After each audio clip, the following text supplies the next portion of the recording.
우리 계속해서 우리 왜 모이느냐 이런 얘기 시작했는데 이제 벌써 옛날 얘기가 되는 것 같아요. 이제 여러분들은 이 정도는 이제 다 알고 계십니다. 하나는 성령님으로 말미암아 우리 성령님께서 우리에게 주시는 가장 놀라운 축복은 하나는 개인적인 경험이고 또 하나는 공동체의 경험입니다. 개인적인 경험과 공동체, 이 두 경험, 이 두 경험을 통해서 우리는 세상을 살아갑니다. 이것을 가지고 우리 성령의 임재라고 그렇게 말합니다. 이 부분은 보이지 아니하는 나무로 말하면 뿌리와 같은 부분입니다. 두 번째는 성령의 역사입니다. 성령님의 역사입니다. 그 성령님은 우리의 삶 속에 오셔서 우리의 삶 속에 이 바다와 같은 세상 지날 때, 광야 같은 세상 지날 때에 인생의 큰 어려운 일들을 만날 때마다 그는 늘 옆에서 어젯밤에 나의 섬기는 하나님이 어젯밤에 내 곁에 서서 말씀하신 그 하나님, 그래서 날마다의 성령의 역사를 경험하는 것, 이것이 나무로 말하면 기둥과 같은 것입니다. 이제 우리는 세 번째 주제, 크게 성령님의 세 번째 주제들은 열매입니다. 그래서 이 성령의 나무는 DNA가 같습니다. 성령님이 뿌리가 되시고 성령님이 역사하시며 그 성령님께서 우리 안에서 이러한 열매들을 맺어가게 하시느니라 라고 말하고 있습니다. 우리는 단순하게 열매라고 하면 성공이 열매인 줄 압니다. 우리는 진학의 열매라고 생각합니다. 결혼이 열매라고 생각하고 건강이 열매라고 생각합니다. 그러나 그것은 잘못된 것입니다. 성령의 열매는 세 가지로 이렇게 나눌 수가 있는데, 제일 먼저 하나님과의 관계에서의 열매입니다. 하나님과의 관계에서의 열매는 하나님과 사랑의 열매입니다. 두 번째 희락의 열매입니다. 세 번째 화평의 열매입니다. 크게 두 번째 주제는 사람과의 관계에서 열매입니다. 오늘은 오래 참음입니다. 그리고 다음 주일은 양선과 양선과 그 다음에 자비입니다. 사랑과의 열매입니다. 그 다음에는 사역입니다. 우리가 어떤 일을 할 때에 사역의 열매입니다. 충성과 온유와 절제니 이와 같은 것은 금할 법이 없느니라. 이것을 가지고 성령님은 우리에게 열매라고 그렇게 말합니다. 열매는 여러 가지입니다. 자식도 열매고요, 전도도 열매고요, 우리가 이 세상에서 성공하는 것도 열매가 될 수 있습니다. 그러나 성령님은 우리에게 인격적인 열매를 갖기를 원합니다. 우리 안에, 그러니 성령님의 임재를 경험한 사람들은 성령의 역사 속에서 인생을 살아갑니다. 그 마음 속에는 이러한 풍성한 열매들이 우리 안에 맺혀가는 것입니다. 우리가 첫 번째 사랑은 여러 가지가 많이 있습니다. 그런데 가짜 사랑도 많이 있습니다. 에로스의 사랑이 있고, 스톨게의 사랑이 있고, 필레아의 사랑이 있습니다. 그러나 참 사랑은 아가페 사랑입니다. 이 사랑의 두 가지가 있는데, 하나는 나에게서 나는 사랑이 있고 하나는 위에서부터 내려오는 사랑이 있습니다. 바로 이 사랑을 가지고 아가페의 사랑, 하나님의 사랑이라고 말합니다. 우리는 하나님의 사랑은 우리 안에 없는 겁니다. 이 사랑은 하나님께서 우리에게 부어주실 때 가능한 것입니다. 그런데 누구에게 이 사랑을 주시냐면 이것을 간구하는 사람에게 주십니다. 우리는 여기에 세상에 도취되어서 에로스의 사랑에 도취된 사람은 이 사랑을 갈구하지 않습니다.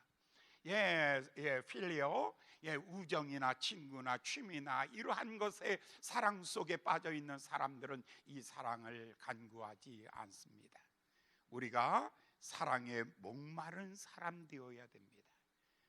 사랑에 목마른 영혼이 되어야 됩니다. 주여, 내게는 이 사랑이 없습니다. 고백할 때에 우리는 이 사랑에 대하여, 이 사랑은 하나님의 사랑입니다. 영원한 사랑입니다. 그럼에도 불구하고 하는 사랑입니다. 참을 수 없는 중에도 참고, 견딜 수 없는 중에, 바랄 수 없는 중에, 믿을 수 없는 중에도 주시는 사랑입니다. 두 번째 주제는 희락입니다. 우리는 희락보다 더 쉽게 얻을 수 있는 것은 쾌락입니다. 쾌락은 우리가 쉽게 얻을 수가 있는 것입니다. 쾌락은 아주 쉽게 얻을 수 있죠. 돈으로도 쾌락은 살 수가 있는 것입니다. 그러나 노력해서 얻는 것은 기쁨입니다. 이것을 가지고 성취라고 합니다. 대학에 들어가면 기쁩니다. 이거는 내가 성취했기 때문에. 직장에 들어가면 기쁩니다. 왜요? 내가 성취했기 때문에. 장가가도 기쁩니다. 내가 그것을 성취했기 때문입니다. 그러나 그것은 영원한 것 아닙니다. 직장이 영원하지 않습니다. 학교도 영원하지 않습니다. 여러분의 인생이, 여러분 물질도 영원하지 않습니다. 이것은 아닙니다. 어떤 사람은 성취한 사람이 있고 그 성과를, 성취에 미치지 못한 사람이 더 많습니다. 세상은 성공한 사람보다 실패한 사람이 더 많습니다. 당선된 사람은 한 명이라도 떨어진 사람은 더 많습니다. 부자는 한 명이라도 가난한 사람은 더 많습니다. 성취의 기쁨은 몇 사람만 누리는 기쁨입니다. 그러나 이 희락은 그렇지 않습니다. 하나님이 주시는 기쁨입니다. 이것은 존재의 기쁨입니다. 내가 나를 볼 때 아무것도 없어도, 아무 가진 것이 없어도 나의 존재로 인하여 기뻐하는 것입니다. 여러분이 이 정도 되게 돼요. 예수 믿는다 그러면 여러분은 어느 정도 되셔야 되냐면, 존재의 기쁨이 없이 성취의 기쁨만을 찾으려고 한다면 아직 예수 믿는 사람 중에 어린 아이와 같은 존재예요. 바울이 이렇게 말하잖아요. 그죠? 높은 데 처할 줄도 있고, 낮은 데 있을 수 있고, 부유할 수도 있고, 가난할 수도 있고, 배부를 수도 있고, 배고플 수도 있지만 나는 내게 능력 주시는 자 안에서 내가 모든 것을 할 수 있느니라. 나는 내 존재로 인하여 나는 기뻐하느니라 라고 말하고 있는 것입니다. 예수 믿는 사람이 뭐가 다릅니까? 가치관이 다른 것이 예수 믿는 사람이 다른 겁니다. 예수 믿는 사람이 역도산인 줄 아십니까? 예수 믿는 사람이 재벌인 줄 아십니까? 예수 믿는 사람이 권력을 가진 권력자입니까? 아닙니다. 예수 믿는 사람, 예수님은 땅 한 평도 없었습니다. 두 벌 옷도 없었습니다. 집 한 칸도 없었습니다. 아무 학교도 들어가지 않았습니다. 아무 책도 남긴 것이 없습니다. 아무 노래도 지은 것이 없습니다. 그러나 예수는 가장 행복했습니다. 예수의 행복은 어디서 오냐면 존재의 기쁨입니다. 존재의 기쁨에서 오는 행복입니다. 여러분의 아이들을 만약에 이렇게만 키워놓으신다면 이 아이 그냥 내보내도 됩니다. 걱정하지 마십시오. 자기 스스로 자기 존재로 인하여 기뻐할 수 있는 아이가 된다면, 아무것도 가진 것이 없어도 존재로서만 행복해질 수 있다면 이 아이는 세상을 다 가진 사람보다 더 행복할 겁니다. 여러분, 정말 우리는 그렇지 못하잖아요. 우리는 세상이 주는 기쁨, 노스페이스를 입어야 학교 가는 아이, 세상에 유행의 옷을 입지 않으면 가지 않는 아이들, 이런 아이들 키워놔봤자 자기 존재감은 점점 떨어질 것입니다. 나이가 들면 더 존재감이 떨어질 것입니다. 어느 날 얼굴에 검버섯이 나기 시작하고, 어느 날 얼굴에 주름이 가기 시작하고, 어느 날 머리에 검은 머리 대신 흰머리가 나는 순간에 인생은 존재의 가치가 없어지는 거죠. 그러나 여러분, 존재의 기쁨은 그것이 아닙니다. 늙을수록 더 아름답습니다. 석양이 더 찬란한 것처럼 인생의 황혼이 더 행복해져 가는 것입니다.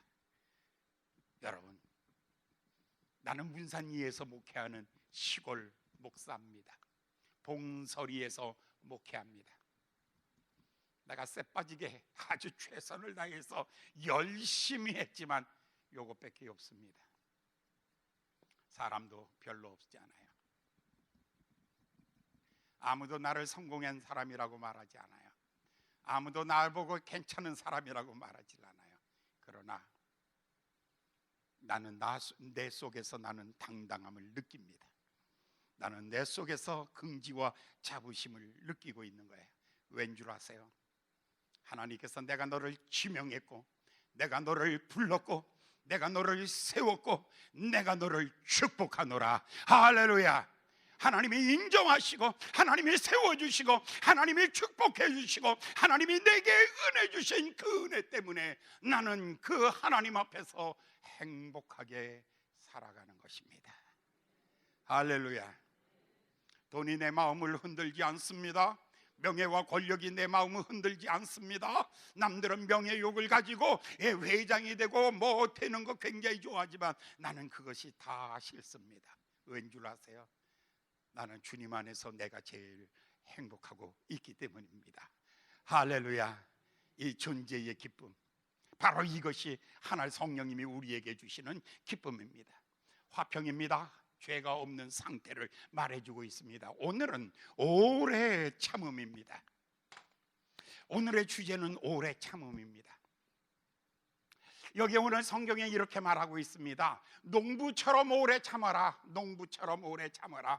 선지자들처럼 오래 참아라. 선지자들처럼.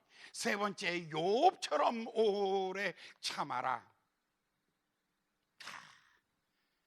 여기 세 가지 샘플을 얘기하고 있어요. 너희가 어떻게 참아야 하는가라는 데 이 얘기에서 여러분 딸들 시집 보낼 때 제발 이 남자에게는 보내지 마세요. 한번 따라해 보실래요? 내 딸이 혼자 살지언정. 한번 따라해 보세요. 내 딸이 혼자 살지언정. 예, 조급한 놈한테는 안 보낸다.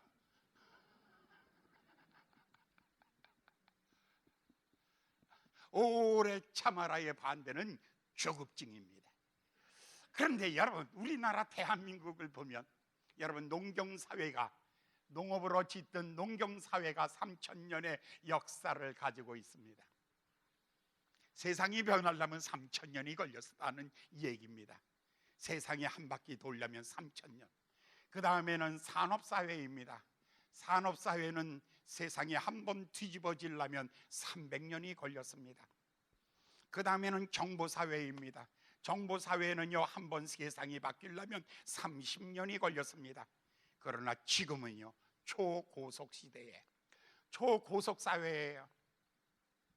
얼마나 빨리 세상이 돌아가는지 3년이면 세상이 한 바퀴 돌아버립니다. 3년 전 건 아주 옛날에. 그러니까 요즘 애들이요, 옛날에 아니 우리 유광이가 동생한테 옛날에 말이야, 내가 이거 정말 몇 살이니? 3살짜리가 1살짜리한테 앉혀놓고 옛날에 내가 옛날 얘기하고 있는 거예요. 얘가 왜 그럴까요? 지금 애들은요 3년 지나면 옛날 거예요. 여러분 핸드폰 여러분 갖고 다니죠? 그거 2년에 한 번씩 주기적으로 교체하도록 만들어진 거예요. 2년 되면 자동적으로 고장나게끔 돼 있어요. 왜냐하면 빨리 돌아야지 팔아먹으니까. 10년도 쓸 수 있는 핸드폰 만들 수 있는 기술이 있어요. 그런데 배터리 수명을 2년에 딱 묶어놔 버렸어요. 왜냐하면 빨리 팔아야 되니까. 왜? 그래서 돈이 빨리 돌아야 되니까. 그런데 놀라운 건요, 세상에 속도감이 생기면 생길수록 돈은요, 여러분 막 돌리면 한쪽에 가서 몰리게끔 돼 있어요. 여러분 정부에서 여러분 돈 많이 쓰라 그러잖아요. 여러분 막 쓰라 그러잖아요. 그 돈이 밑으로 흘러갔다가 올라가고 그래서 경기가 잘 될 것 같죠. 근데 지나가고 나면요, 꼭 부자만 잘 돼. 없는 놈은 여전히 다 털리는 거예요. 왜 그런 줄 아세요? 세상은 다 이렇게 되는 거예요. 이렇게 빨리 돌아가는 거예요. 이걸 가지고 나선형 역사관이라고 그렇게 말하는 거예요. 나선형 역사관. 역사는 여러 가지로 보는 눈이 있어요. 역사를 보는 눈이 여러 가지 있는데 하나가 뭐냐면 나선형으로 돌아간다는 거예요. 나사 알죠? 그게 돌아가는 거예요. 첫 바퀴 돌리는 데는 3,000년이 걸렸어요. 두 번째 바퀴 돌리는 데는 300년, 그 다음에 30년, 그 다음에 3년. 나사가 이렇게 점점 해가지고 아주 적어지죠. 나중에는 점을 찍는 시대에 오는 거예요. 아주 점점 더 빨라지고. 그래서 지금을 가지고 말세 마지막 때라 그랬어요. 마지막 때에는 얼마나 속도감 있게 돌아가는지. 그래서 여러분들 양계장에서 닭을 키울 때도요, 얘네들 24시간 근무시키는 거예요. 어떻게 근무해요? 양계장에서 불을 켜놓고 24시간 불 켜놔요. 24시간 먹여요. 그 닭이 알을 낳으려면 햇빛이 해가 뜨면은 나와서 먹이 활동을 하고, 그리고 해가 지면 가서 편히 쉬고, 그래서 안정감을 가지고 낳는 거죠. 하루에 한 알씩. 그런데 얘네들한테 불을 켜놓으니까 낮인지 밤인지 몰라요. 그냥 가만히 가다 놓으니까 그냥 가만히 앉아가지고 잔뜩 먹으니까 알만 뿅뿅뿅뿅뿅뿅 하고 아침 저녁으로 막 낳는 거예요. 옛날에는 1년에 250개 낳던 알을 요즘에는 600개 낳는 거예요. 낮밤 다 낳는 거예요. 그런데 이 닭이 오래 못 사는 거예요. 이 닭이 이제 한 1년도 안 돼서 이 닭을 한번 보세요. 털을 벗겨서 한번 나중에 보시면 꽁 해가지고 뼈만 남아있어요. 뼈도 골다공증 걸려서 다 뻥뻥뻥뻥뻥 하고 다 뚫어져 있는 거예요. 요즘은 양육하는 것이 아니라 사육하는 시대에 살아가고 있는 거예요. 여러분들은 사육당하지 않기를 예수님의 이름으로 축원합니다. 사육은 속도 있게 키우는 거예요. 그래서 양도 그래요. 돼지도 그래요. 돼지도 키울 때 요즘에는 농사가 제철 과일이라는 게 없어요. 제철 식물이 없어요. 전부가 다 어디다 집어넣어요? 하우스에서 겨울과 낮 구분 없이 만들어내는 거예요. 굉장히 속도감 있게 잘 하는 것 같으죠. 그런데 중요한 거는요, 이걸 다 먹고 자란 우리 아이가 문제예요. 우리 아이들은요, 우리 엄마들에 의해서 사육을 당하는데 왜 키우는지 모르겠어. 아이들 잡아먹으려고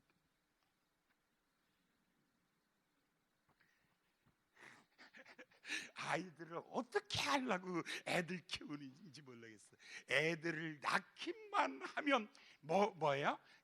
걷지도 못하는 놈한테 수영 가리키고, 한국말도 모르는 애들에게 영어 가리키고, 뛰지도 못하는 놈한테 줄넘기 가리키고, 그래서 이것을 가지고 조기 교육이라고 그렇게 말해요. 여러분, 학교 선생님들이 제일 싫어하는 아이가 있어요. 학교 선생님들이 제일 싫어하는 아이가 누군 줄 아세요?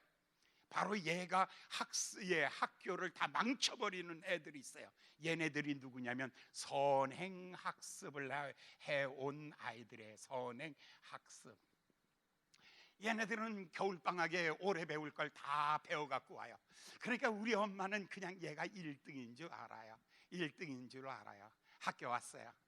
선생님이 얘기하는 그거 다 아는 얘기예요. 헐, 재미없어. 얘네들은 선생님과의 아무런 관계도 없어요. 그러니까 요즘에는 인격적인 스승과 제자도 없는 거예요. 그러니까 아이들이 점점 이렇게 자라가게 되는 거죠. 선행학습. 그런데 여러분, 이렇게 키우는 아이들이 여러분 노벨상을 못 타요. 이렇게 키워지고 만들어진 아이들이 건강한 시민이 못 되는 거예요. 혹시 얘네들이 검사가 될 수도 있어요. 지검장도 될 수 있어요. 그런데 지검장 돼가지고 저 제주도에 가서 밤이 되면은 이거 옷 벗고 나와가지고, 이거 아세요? 밤이 되면 옷 벗고 이러고 돌아다니는 지검장님, 낮에는 옷 입고 품격 있게 있다가 밤이 되면 이상하게 옷 벗고 홀딱 벗고 난리치는 사람들, 뭘 만들었다고요? 정신병자 만들어버리고 마는 것입니다. 여러분, 이게 지금 빨리빨리 여러분 하는 거, 이거 교회 와서도 똑같아요. 아주 요즘의 교인들은요, 교회에 와서도 똑같습니다. 요즘에 찬송 부르자 그러면요, 4절짜리 긴 찬송 부르면 벌써 길겠네. 성경 읽자 그러면요, 긴데 본문 나면 오늘 설교 뒤지게 길겠네. 한 절 나오면 오늘 간단하게 끝나겠네.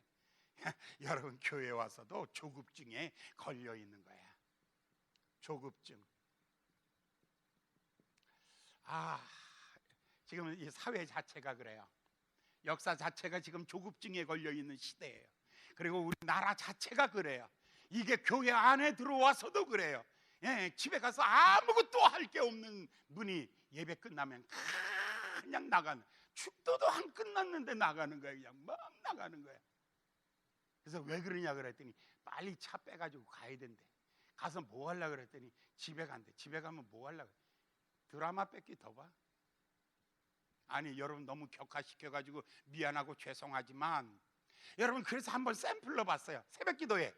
새벽기도에 보통 한 15분에서 20분에 예배가 끝나요. 이게 습관이 된 거예요. 이게 습관이 됐어. 근데 우리 교회는요, 딱 1시간을 내요. 딱 1시간. 그러니까 긴 거예요. 그러니까 그 불만이 있는 거예요. 목사님이 설교가 길어가지고, 남들은 한 장 찬송한다는데 우리 2장씩이나 하고, 설교가 길어가지고 기도 못한다고. 그래서 확 줄였죠. 어떻게 줄였나? 6시 15분에 설교 다 끝냈어요. 그리고 난 다음에 40분까지면 아직도 25분 남았어요. 25분 남아 그 기간 동안에 그러면 기도하고 가십시오 했는데 여전히 똑같이 가. 끝나자마자 삥 하고 다 날아가게. 내가 그걸 보는 순간에 그러면 둘 중에 하나는 확실하게 해야지. 여러분, 예전에 기도하면 1,000번제라는 것도 있어요. 요즘엔 그런 거 없어요. 3일 응답 기도원, 아주 간단합니다. 요즘엔 3일, 천일을 3일로 다 끝내요. 교회 안도 마찬가지예요. 대충 조금 알면 다 아는 것 같아. 왜 나 집사 안 시키냐고 난리야. 교회 조금 댕기면은 그 다음에는 저 사람보다 내가 나은 것 같아. 왜 나 장로 안 시키냐고. 장로 안 시키냐고. 교회도 다 조급증이야. 다 아는 것 같고. 그래서 그러면 여러분, 기도는 있는데 뭐가 없다? 응답이 없어요. 설교는 들었는데 감동이 없어요. 찬송은 불렀는데 기쁨이 없어요. 왜 그럴까요? 왜 그럴까요? 그 마음속 깊은 곳에 뭐가 없냐면 편안함이 없기 때문에. 하나님의 말씀을 들어도 편안함이 없기 때문에, 조급증으로 하나님의 말씀을 들으면 앞뒤를 끊어버리고 하나님의 말씀이 길다 짧다라는 것으로 결정하기 때문에 회개하셔야 돼요. 여러분이 버리셔야 돼요. 그것을 버리지 아니하고서는 여러분은 하나님 앞에 감동 있는 설교를 들을 수 없어요. 여러분의 기도를 깊이 하십시오. 더 깊이 하십시오. 더 깊이 하십시오. 그래야 응답을 얻을 수가 있는 것입니다. 깊은 기도의 생활 없고, 깊은 찬송의 생활이 없고, 하나님의 말씀을 묵상하는 깊은 은혜의 시간이 없기 때문에 지금은 신앙도 다 조급증에 걸려 있습니다. 이거 오늘 고치셔야 되는데, 이거 못 고치면 여러분들은 그 병에서 고쳐지질 않습니다. 깊은 물이 있는데 물가에서 찰랑거리다가 가는 거예요. 깊은 물이 있는데 물가에서 찰랑거리다가 가는 거예요. 은혜 받았냐 그러면 발이 갔다 왔어요. 그걸로 다 끝나는 거예요. 통제라. 불쌍하다. 불쌍하다. 여러분들의 신앙이 정말 불쌍하다. 여러분의 신앙이 믿음의 언저리에서 그저 짤박짤박 하다가 그 넓은 물에, 그 깊은 물로 가서 그 물을 던져서 인생의 승부를 봐야지. 하나님의 갚아주심을 얻어야지. 하나님의 세워주심을 얻어야지. 하나님의 부어주심을 얻어야지. 얕은 물가에서. 오늘 여러분, 조급증의 반대가 뭐냐면 오늘 본문 말씀입니다. 오래 참음입니다. 오래 참음, 바로 이 단어입니다. 오래 참으려면 가장 중요한 게 뭘까?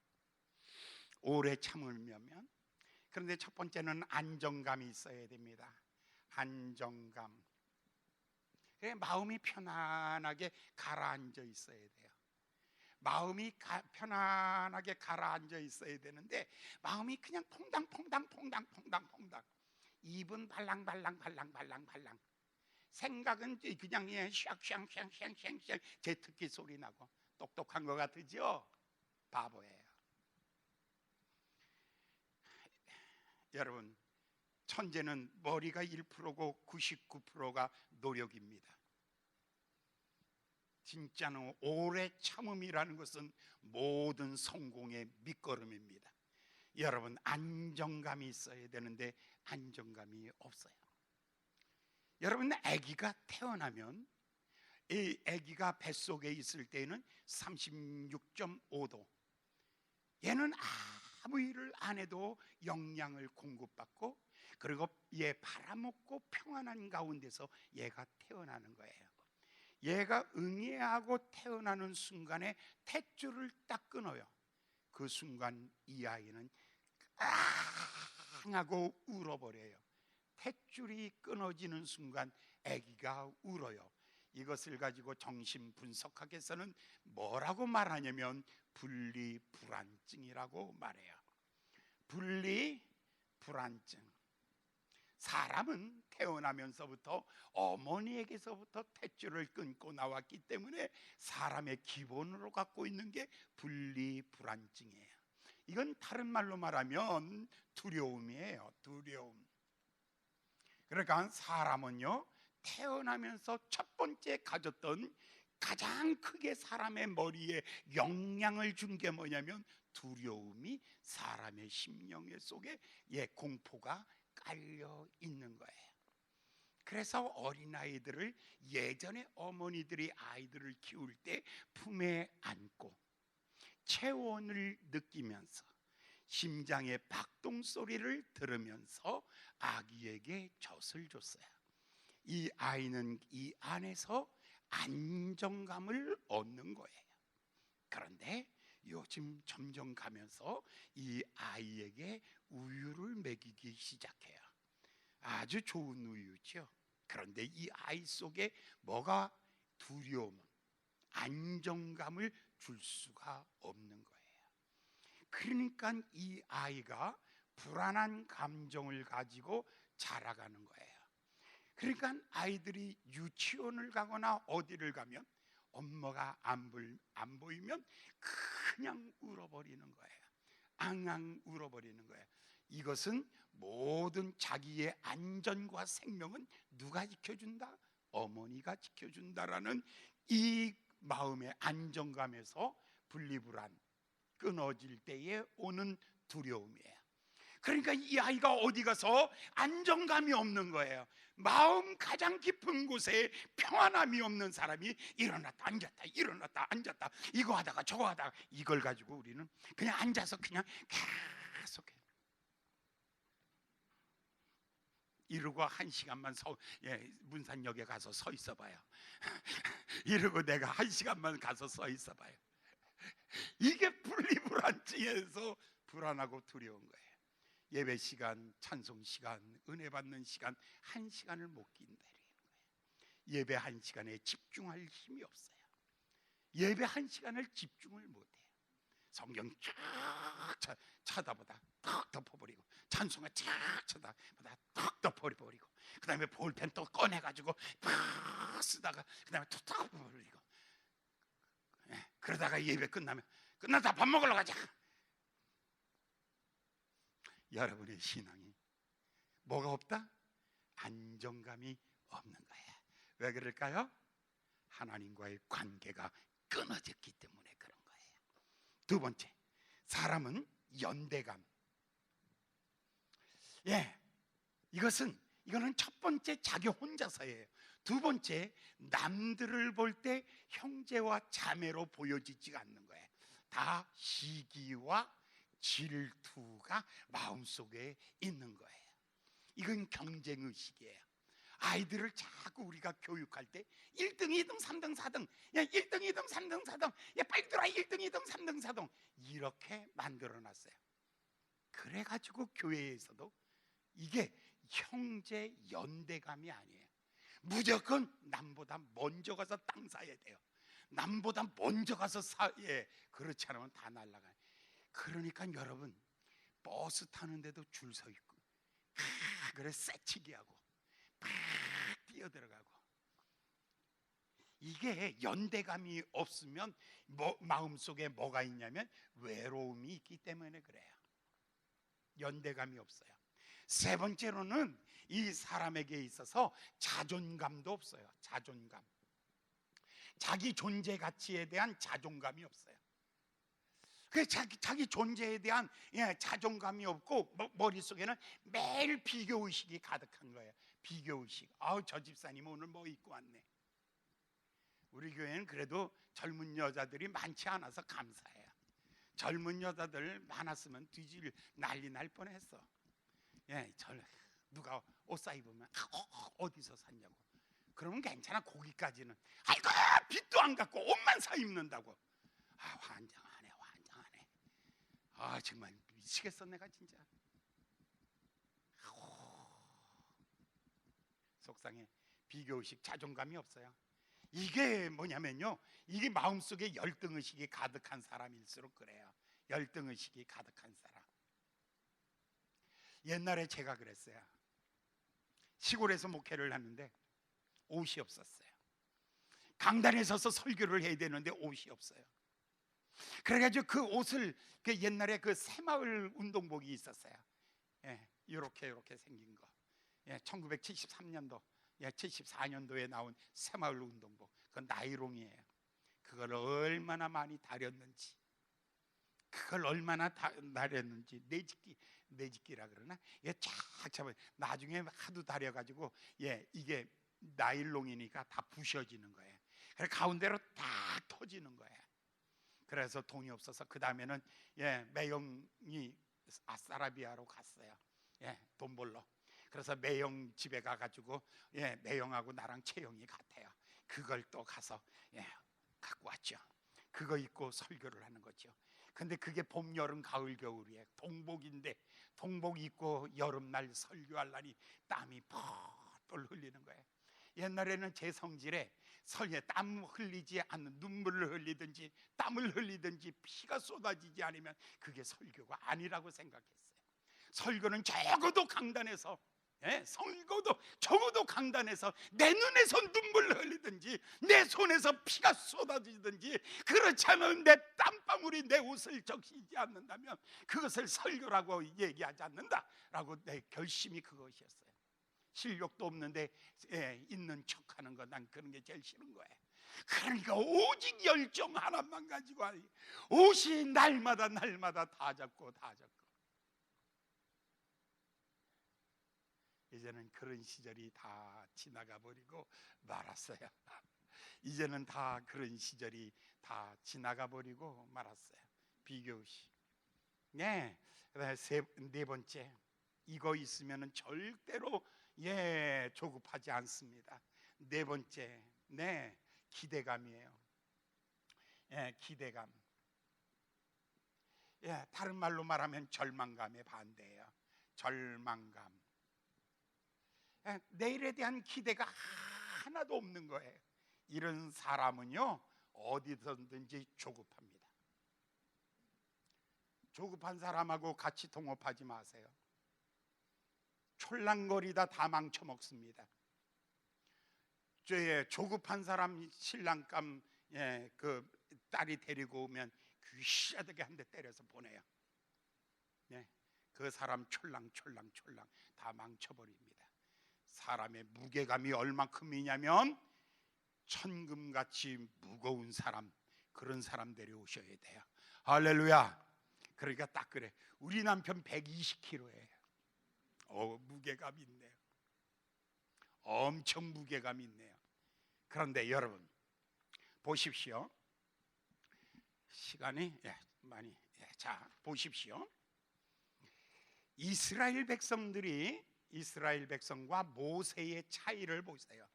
이스라엘 백성들은 광야 40년이 지나가고 난 다음에 광야에서 다 죽었습니다. 그들은 광야에 나오자마자 안정감을 잃어버렸습니다. 애굽이라는 그 넓은 비옥한 땅에서 그들은 광야로 나오는 순간에 이제 모든 것을 다 잃어버리고 말았습니다. 두려움입니다. 그들은 먹어도 두렵고 구름 기둥 아래서도 두렵습니다. 하나님의 말씀을 들으면서도 두려운 거예요. 두려운 거예요. 그들은 그 광야 그 넓은 곳을 지나가면서 그들은 외로운 거예요. 하나님의 불기둥과 구름 기둥을 보면서도 두려운 거예요. 그들은요 열등의식에 사로잡힌 거예요. 우리는 과거에 애굽에서 430년 동안 종살이였다라는 열등의식에 사로잡힌 거예요. 그들은 광야 40년을 걸어가면서 미래에 대한 비전이 없었어요. 하나님이 그렇게 많이 가나안 땅에 대하여 이야기해도 그것을 기대하지 않는 거예요. 그리고 늘 이야기하기를 우리는 여기서 줄여 죽는구나, 애굽으로 돌아가자. 미래에 대한 기대감이 전혀 없는 거예요. 자, 여기에서 이들은 안정감, 만나를 먹고 메추라기를 먹고 그리고 하나님이 공급해 주시는 생수를 마시면서도 안정감이 없어요. 하나님이 내게 공급자가 되어 주신다라는 이러한 안정감이 없어요. 무엇을 먹을까, 무엇을 마실까 염려하고 두려움 속에 사는 거예요. 하나님께서 늘 그들에게 구름 기둥과 불 기둥을 보여주면서 내가 너희와 함께 있느니라 해도 그들은요 외로움 속에 있는 거예요. 하나님과 멀리 있는 거예요. 그들에게 내가 너를 지명해서 불렀다, 너는 내 백성이 되고 나는 너의 하나님이시라 라고 아무리 얘기해도 우리는 종이야 라는 열등의식이 있는 거예요. 그리고 하나님이 가나안 땅에 쩍과 꿀이 흐르는 가나안 땅에 대하여 아무리 말을 해도 갔다가 온 사람 중에 두 사람 여호수아와 갈렙이 아무리 말해도 믿어지지 않는 거예요. 그러니까 내일에 대한 기대감이 없는 거예요. 그러나 모세를 보십시오. 모세는 분명하게 호렙산의 경험이, 호렙산의 단 일회적인 경험이 얼마나 그를 바꾸어 놓았는가. 그가 광야 40년을 지나가도 여전히 하나님은 날마다 먹이시는 하나님, 날마다 생수를 공급해 주시는 하나님, 하나님은 날마다 우리와 함께 계시는 그의 불기둥과 구름기둥으로 우리를 인도하시는 하나님, 하나님은 언제든지 우리에게 미래에 대하여 기대감, 가나안 땅을 준비하신 하나님, 하나님에 대한 의식이에요. 오래 참을 수 있었어요. 백성들이 돌을 던져요. 백성들이 그를 죽이려고 난리를 쳐요. 난리를 쳐. 네? 백성들이 그를 얼마나 배신합니까? 그런데 그는 여전히 당당하게 오래 참음으로 광야 40년이 지나갑니다. 마침내 이스라엘이 가나안 땅을 바라보도록 그들을 인도하셨습니다. 그러나 광야를 걷고 있는 이 이스라엘 민족들 보십시오. 10번이나 하나님을 배신하며 원망합니다. 늘 이 조급한 사람들의 특징이 있어요.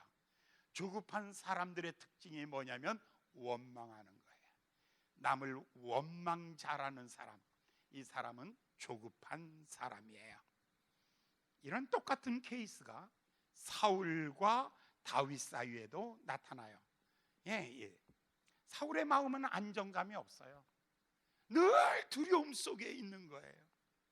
연대감이, 여러분 다윗과 협력하면 얼마나 좋아요. 연대감이 없어요. 오히려 그 마음속에 다윗을 향하여 시기와 질투를 가질수록 외로워지는 거예요. 시기와 질투를 가질수록 외로워지는 거예요. 결국 자존감이 없는 거예요. 열등의식에 피해의식으로만 가득한 거예요. 내일에 대한 기대감이 없죠. 그가 늘 이렇게 말하잖아요. 마침내 우리는 다윗의 손에 죽을 것이다 라고 이렇게 말하는 거죠. 자, 그러면 오늘 이제 우리가 잘 정리를 해야 되는데, 그러면 우리는 이 안정감과 연대감과 그리고 자존감과 그 다음에 기대감, 이게 마음속에서 딱 자리를 잡고 있으면 무슨 일을 만나든지 어떤 일을 만나든지 마음의 동요가 안 일어나요. 그리고 어디든지 두 다리 딱 버티고 서 있을 수 있는 용기가 있는 거죠. 그리고 이 길을 걸어갈 수 있게 하는 거예요. 멋있지 않으세요? 이런 사람이 남편이라면 괜찮지 않으세요? 아멘 안 하는 거 보니까 옆에 남편들이 앉았나 보지? 옆에 남편들이 앉아 있길래 아멘 못하고 어머 어쩜. 여러분, 성령 안에서 오래 참음은 성령님의 선물입니다. 네, 성령님께서 내 안에 들어오실 때 우리는 안정감을 갖는 거예요. 주의 평안이 나를 지배하기 시작하는 거예요. 날마다 공급하시는 하나님의 은혜로 살아가는 거예요. 나를 왕 같은 제사장, 거룩한 제사장으로 삼아주신, 나를 세워주시는 그 주님 안에 사는 거예요. 나의 미래는 하나님께서 예비한 더 놀라운 축복이 있는 것이죠. 강철왕 카네기가 카네기 책상에는요, 카네기의 방에 책상에 그림이 딱 하나가 있대요. 강철왕입니다. 전 세계에서 쇳덩어리 가지고 돈 제일 많이 버는 사람입니다. 우리나라 포스코는 잽이 안 됩니다. 한 사람의 재산이 어마어마합니다. 그런데 거기에 어떤 어린아이가 강철왕 카네기의 방에 구경을 갔답니다. 갔는데 보니까 벽에 보니까 큰 그림이 하나 있는데 바닷가에 갯벌에 배가 걸려서 있는 거예요. 이 배가 거의 난파선처럼 배가 하나 걸려 있는데 그 밑에 뭐라고 써 있냐면 밀물 때가 반드시 온다. 밀물 때가 반드시 온다. 그러면서 그 배가 밀물이 오기를 갈망하며 기다리고 있는 그림이라는 거예요. 이 아이가 할아버지 그거 놔주실래요? 아니 못 주지, 팔아야지. 그러니까 이제 그러나 지금은 안 돼. 10년 후에 갔어요. 할아버지 그 그림 나한테 파세요. 아니 20년 후에 또 갔어요. 할아버지 그 그림 나한테 파세요. 30년 후에 또 갔어요. 마침내 할아버지가 이렇게 써놨어요. 돌아가셨는데 이 그림은 누구에게 주어라. 이 아이는 이때부터 밀물 때가 온다. 10살에 생각했고 20살에 생각했고 30살에 생각했고 40살에 생각해서 마침내 밀물 때가 오는 거예요. 기다리고 기다리던 밀물 때가 오면 자 떠나자 동해 바다로. 아싸, 고래사냥 떠나는 거예요. 자 떠나자 떠나는 거예요. 오래 참을 수 있는 사람이 밀려오는 파도를 보면서 배 띄울 수 있는 것입니다. 사랑하는 여러분, 조급하지 마십시오. 그 일을 시작했으면 끝을 보십시오. 끝장을 보십시오. 끝까지 한다. 끝까지 간다. 포기하지 않는다. 끝까지 간다. 포기하지 않는다.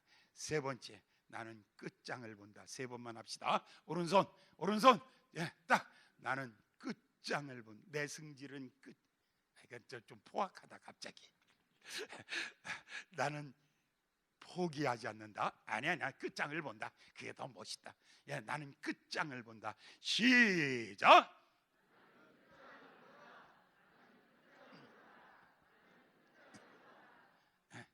끝장은 12월 29일 날 문산장이 끝장이야. 그러니 어떻게 하면 좋아? 여러분, 결과를 보기 전에는 포기하지 마십시오. 결코 포기하지 마십시오. 결코 포기하지 마십시오. 결코 포기하지 마십시오. 결코 포기하지 마십시오. 처칠의 이야기, 결코 포기하지 마십시오. 오래 참음으로 열매를 보시기를 예수님의 이름으로 축원합니다. 기도하겠습니다.